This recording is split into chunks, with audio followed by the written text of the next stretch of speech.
Hey, what's up mga kasikad? At we are here in Municipality of Batan. Ayan, dito po tayo sa Batan ngayon. Kakatawid lang natin ng ferry boat. Ayan, galing Dumaguete. Ayan, going to ano na tayo, Manop. Ayan, palabas na tayo ng Altabas. So before that, dadaan muna tayo ng palengke nila. Ayan, kung saan tayo aabutin guys. Hindi pa tayo nakapagkape.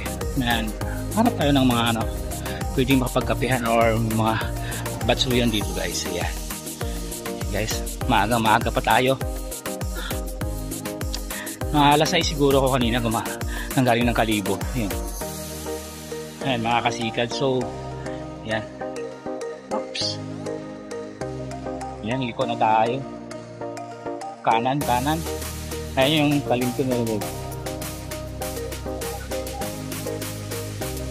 Ano palengke nila guys.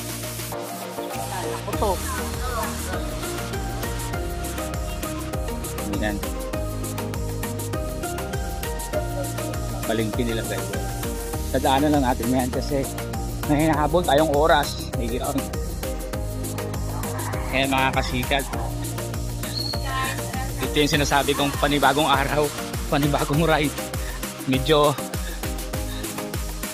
malayo-layo yung lalakbayin natin. Magpipital tayo papuntang Capiz, Hamindan, Capiz. Ayun mga kasikad, see you in Altabas.